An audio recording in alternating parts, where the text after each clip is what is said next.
এই নদিয়ার ভাগ্যাকাশের তলদেশে তটভূমিতে আমি এমন একটা রূপবান পুরুষের রূপে নয়ন দিলাম। তো গৌরহরিকে দর্শন করে বৈষ্ণব কবি কি বললেন, হেমশৈবতী গোরা সুমধুর হাস্যথরা জগজন নয়ন আনন্দ। ও মায়েরা, গৌরহরিকে দর্শন করে বললেন হেমশৈবতী গোরা। হেম শব্দের অর্থ কি জানো? হ্যাঁ, হেম শব্দের অর্থ হলো সোনা। এই যে সোনার কথা বললেন বাবা, এ জগতে সোনা তো অনেক প্রকারের আছে, হাতে সোনা, কানে সোনা, নাকে সোনা, গলায় সোনা, পা সোনা। তাহলে গৌর আমার কোন সোনা? বলছে এই জাগতিক জগতে যে সোনা আমরা হাতে পড়ি, কানে পড়ি, নাকে পড়ি, এই সোনা কিন্তু আমার গৌর সোনা নয়। কেন? বললেন জাগতিক জগতের সোনা এমনই সোনা, এই সোনা যদি কেউ অঙ্গে পরিধান করে তাহলে এই জগতে তার ভিতরে কিন্তু মান অভিমানে আত্ম অহংকারে ভরে যায়। কি গো, জাগতিক জগতের সোনা যদি কেউ অঙ্গে পরিধান করে মায়েরা, তার ভিতরে কি অহংকার হয় না? দেখবেন এই জগতে যদি কোনো মায়েরা অঙ্গে অনেক গহনা পরে, পরনে একটা দামি শাড়ি পরে যদি পথে বাইর হয়, তো মনে হবে তার ধারে পাশে যাওয়া যাবে না, তার ভাবটাই আলাদা। হ্যাঁ, গৌর হরি বল। কিন্তু যদি কোনো ভাগ্যবান, কোনো ভাগ্যবতী শ্রী গুরুদেবের আতুল চরণ আশ্রয় করে যদি আমার গৌর সোনাকে অঙ্গে ধারণ করতে পারে, মন দিয়ে শুনবেন। বললেন জাগতিক জগতের সোনা অঙ্গে পড়লে তার অহংকার হয়, অহংকার বাড়ে, আত্ম অহংকার বাড়ে, মান অভিমান বেড়ে যায়। কিন্তু যদি কোনো ভাগ্যবান, কোনো ভাগ্যবতী শ্রী গুরুদেবের আতুল চরণ আশ্রয় করে আমার গৌর সোনাকে যদি হৃদয় অঙ্গনে ধারণ করতে পারে, তবে তার ভিতরে যদি কোনো মান অভিমান, আত্ম অহংকার থেকে থাকে, তাহলে আমার গৌর সোনা সেই ভক্তের ভিতরে উদয় হয়ে ভক্তের ভিতরে মান অভিমান, আত্ম অহংকারকে দূরীভূত করে দিয়ে ওই ভক্তের ভিতরে আমার গৌর হরি জ্ঞানের আলো প্রজ্বলিত করে দেয়। গৌর হরি বল। তাহলে জাগতিক জগতের সোনা অঙ্গে পড়লে তার অহংকার বাড়ে, আর আমার গৌর সোনা অঙ্গে পরিধান করলে তার অহংকার, মান অভিমান সবকিছু দূরে চলে যায়। এ জগতে তার মান থাকে না, কেননা গৌর এমনই বস্তু, ওই গৌর হরির রূপ মাধুর্যতা এই ভক্ত, এই জগতে যে ভক্ত একবার তার দুই নয়ন করে দর্শন করেছে, এ জগতে কত রাজা তার রাজত্ব ভুলে গেছে, কত মানি তার মানকে ভুলে গেছে, কত ধনী তার ধনকে ভুলে গেছে। বলেন আমার গৌরকে যারা দর্শন করেছে, রাজার রাজত্ব থাকে না, মানের মান থাকে না, ধনী ধনের প্রতি কোনো লোভ লালসা থাকে না। যারা একবার আমার গৌর হরিকে দর্শন করেছে, রাজার রাজত্ব ভুলে গেছে।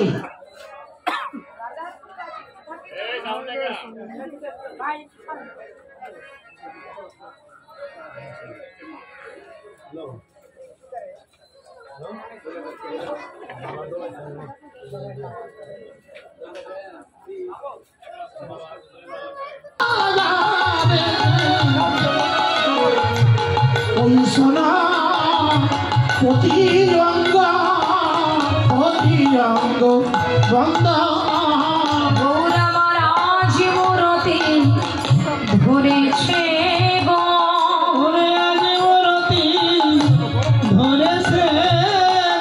জীবের পুরতে নাশিতে আজ মূরতি ধরেছে।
গৌর সোনাঙ্গে পরিধান করলে তার সকল মান অভিমান আত্ম অহংকার সবই কিছু দূরীভূত হয়ে যায়। বললেন আমার গৌরীকে যারা একবার এই দুই নয়ন করে দর্শন করেছে, কত রাজা তার রাজত্ব ভুলে গেছে। 6 বছর 1 বছর রঘুনাথ দাস যিনি বীরপুত্র ছিলেন, জমিদার পুত্র ছিলেন, যেদিন হতে আমার এই গৌর নাম এই কৃষ্ণ নাম যেদিন তার কর্ণে শ্রবণ করলেন, সেদিন হতে তার জমিদারি ছেড়ে তার পিতা মাতাকে ছেড়ে বাসর রাতে ফুলসজ্জা রাতে সুন্দর স্ত্রীকে পরিত্যাগ করে চিরজনমের মতো গৌর গোবিন্দের ভজনের পথে তার দেহটাকে তিনি অর্পণ করে দিলেন। আবার শুধু কি তাই, এই যে রাজশাহী খেতারি নরোত্তম দাস ঠাকুর, যিনি প্রেম ভক্তির মহাজন, যিনি এই পদাবলী এই কীর্তন যিনি নিয়ে আসলেন, আজকে তিনিও একটা রাজার ছেলে ছিলেন। আপনারা সেই খেতরি ধাম গেলে আপনি দর্শন করতে পারবেন যে কোটি কোটি টাকার সম্পত্তি সেখানে আছে। সেই সময় তার পিতার 52 লক্ষ টাকার সম্পত্তি ছিল। সেই অর্থবিত্ত সব কিছু গৌর গোবিন্দের চরণে ভজন করে তার দেহটাকে তিনি গৌর গোবিন্দের চরণে অর্পণ করে দিলেন। কেন? এ জগতে যার ভিতরে এই চেতনা শক্তি জাগ্রত হয়েছে, যার ভিতরে এই জ্ঞান একবার উদয় হয়েছে যে আমি এই পৃথিবীতে এসেছি 2 দিনের জন্য, বেশি দিনের জন্য নয়, এই জ্ঞান যার ভিতরে আছে যে জন্ম যখন হয়েছে তখন আমার মৃত্যু অনিবার্য, আমি যখন মানবকুলে জন্ম পেয়েছি তাহলে একদিন আমাকে মরতে হবে। তাহলে আমি এই মানবকুলে জন্ম পেয়েছি শুধু ভালো মন্দ খাওয়ার জন্য, বেড়ানোর জন্য, ভালো পোশাক পরবার জন্য, আর ভালো জায়গায় ঘুমানোর জন্য, পরনিন্দা পরচর্যা করবার জন্য আমার মানবকুলে জন্ম নয়। এই চেতনা জ্ঞান, আস্তে কথা বলবেন না কেউ, এই চেতনা জ্ঞান যার ভিতরে একবার জাগবে যে আমি মানবকুলে জন্ম পেয়েছি, কেন আমার ভগবান কেন মানবকুলে জন্ম দিয়েছে, এই চেতনা শক্তি যার ভিতরে আসবে তার ভিতরে কোনোদিন মান অভিমান আত্ম অহংকার দর্প কখনো তার ভিতরে বিরাজ করবে না। এই মানবকুলে জন্ম পেয়েছি একমাত্র কৃষ্ণ ভজন কৃষ্ণ সাধন করবার জন্য আমার মানবকুলে জন্ম পাওয়া। আমি যে এই পৃথিবীতে 2 দিনের অতিথি, আমার যে ডাক কখন আসবে, কার প্রতি কখন ভগবানের ডাক পড়ে যাবে আমরা কেউ জানি না। আজকে এই যে আপনি কীর্তন আসনে বসে আছেন, যদি মনে মনে চিন্তা করেন যে এই কীর্তন আসনে আমি এসেছি কীর্তন শুনতে, তাহলে আপনার ভুল হবে। আপনি কিন্তু এখানে আসেন না, আপনাকে একজন নিয়ে এনেছে, কথা বললে হবে না, কোথায় বলেছে প্রচুর করে। তাহলে আপনি এখানে কীর্তন শুনতে এসেছেন, আপনাকে এনেছে একজন, তাই আপনি এসেছেন। তার যদি ইচ্ছা হয় তাহলে সে যদি আপনাকে ঘরে নিয়ে যায় তাহলে আপনি ঘরে যেতে পারবেন। তাহলে আমি এসেছি, কে এনেছে বলে আমার ভিতরে একজন আছে, সে আমাকে এখানে এনেছে। এই যে আপনারা আমাকে দেখছেন, আমি আপনাদের দেখছি, আপনারা খাচ্ছেন, কথা বলছেন, বেড়াচ্ছেন, চলছেন, কর্ম করছেন, এগুলো আপনাকে কে করাচ্ছে ভেবে দেখেছেন? আপনাকে কে করাচ্ছে এগুলো আগে জানতে হবে। যদি বলেন আমি করছি, বলে আমিটা কে, আগে এটাই তো জানতে হবে, এটাই খুঁজে বের করতে হবে যে আমিটাই কে। আমার ভিতরে একজন আছে, তিনি আমাকে খাওয়াচ্ছেন, কথা বলাচ্ছেন, দেখাচ্ছেন, কথা আমি কর্ম করছি, পথে চলছি, তিনি আমাকে এগুলো করাচ্ছেন। তাহলে আপনার আমার কর্তব্য কি? মানে যাত্রা আমি খাচ্ছি, যাত্রা আমি পথে চলছি, যে আমাকে কথা বলাচ্ছে, যাত্রা আমি চলছি, যাত্রা আমি ইনকাম করছি, তাহলে আপনার আমার কর্তব্য একবার তার বদলটা দর্শন করা। হরি বল, হরি বল।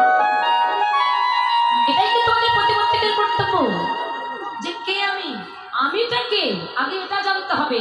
আর যে ব্যক্তি যেদিন জানতে পারবে যে আমিটা কে, এই জ্ঞান যেদিন ওর ভিতরে আসবে, সেদিনও প্রত্যেকটা জীবকে ঈশ্বর জ্ঞানে দর্শন করবে। গৌরাঙ্গ মহাপ্রভু আমাদের মতো জগৎজীবকে ডেকে বলেছিলেন, হে সনাতন, এই কলিযুগের মানুষ যদি 3টে কাজ করতে পারে তবে তার আর কোনো কিছু লাগবে না, সে অনায়াসে আমার কৃপা লাভ করতে পারবে। মাত্র 3টে কাজ। এই 3টে কাজ যদি আপনি করতে পারেন তাহলে ভগবানের কাছে আপনার যাওয়া লাগবে না, ভগবান নিজে এসে আপনার কাছে ধরা দেবে। 3টে কাজ কি বললেন? জীবে দয়া, নামে রুচি, আর বৈষ্ণব সেবন, ইয়া হইতে ধর্ম আর নাই সনাতন। কলিযুগের এই জীবের এই 3টে কাজ করতে হবে। জীবে দয়া, জীবের প্রতি দয়া করতে হবে, নামের প্রতি রুচি রাখতে হবে, আর বৈষ্ণবের চরণ সেবা করতে হবে। হরি বল, হরি বল।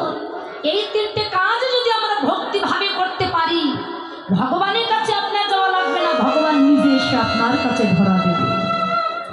ভগবান বলছে কিন্তু আমরা পারি কই? জীবকে দয়া করতে হয়, জীবকে কেবল দয়া করি, নামের প্রতি রুচি নাই, আর বৈষ্ণবের চরণের প্রতি ভক্তিও নাই। কেন কলিযুগের মানুষ তো আমরা, আমাদের ভক্তি প্রেম নাই বা থাকে, একটা জিনিস আমাদের ভিতরে খুবই আছে, কি? অহংকার। যে কোনো জিনিস নিয়ে আমাদের ভিতরে বেশি অহংকার। আর একটা কথা মনে রাখবেন, এ জগতে অহংকার যে করবে তার সব কিছু একদিন ধ্বংস হয়ে যাবে। ভগবান বললেন আমি সব সইতে পারি, কিন্তু ভক্তের দুটি জিনিস, একটা হলো অহংকার আর একটা হলো ভক্তের নয়নের জল। ভগবানকে অতি তাড়াতাড়ি পাওয়া যায় কি দিয়ে জানেন? যদি আপনি মনে করেন যে আমি কোটি কোটি টাকার মালিক, আমার গাড়ি বাড়ি কোনো অভাব নাই, আমার কোটি কোটি টাকা আছে, ব্যাংকে অনেক টাকা আছে, আমি ভগবানকে প্রত্যেক দিন দই সন্দেশ আঙুর আপেল দিয়ে আমি ভগবানকে সেবা দেব, হ্যাঁ, ভগবান বললেন তোমার কোটি কোটি টাকা হতে পারে, তাই বলে ভগবান কিন্তু ওই দিয়ে ভগবানকে পাওয়া যাবে না। তাহলে ভগবানকে টাকা দিয়ে পাওয়া যাবে না।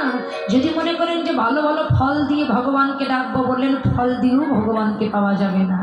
দেখুন বাবা, সাধক মীরাবাই বলেছিলেন যে প্রত্যেকদিন ভালো ভালো সুপাক্ষ ফল সেবা করলে যদি ভগবানের কৃপাটা পাওয়া যেত, তাহলে বনের ভিতরে বানর, বানরি, পেঁচা এরা তো প্রত্যেকদিন সুপাক্ষ ফল সেবা করে, এরা কিন্তু ভগবানের কৃপাটা আগে লাভ করতে। আবার বললেন প্রত্যেকদিন গঙ্গা স্নান করলে যদি ভগবানের কৃপাটা লাভ করা যেত, তাহলে জলের ভিতরে যারা বাস করছে তারা আগে ভগবানের কৃপাটা লাভ করতেন।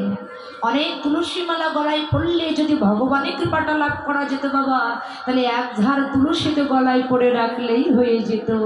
কিন্তু সাধক মীরাবাই আমাদের মতো জগৎ জীবকে ডেকে বললেন তোমরা যাই কিছু করো না কেন, মীরা কহে বিনা প্রেম সে নাহি মেরে নন্দ।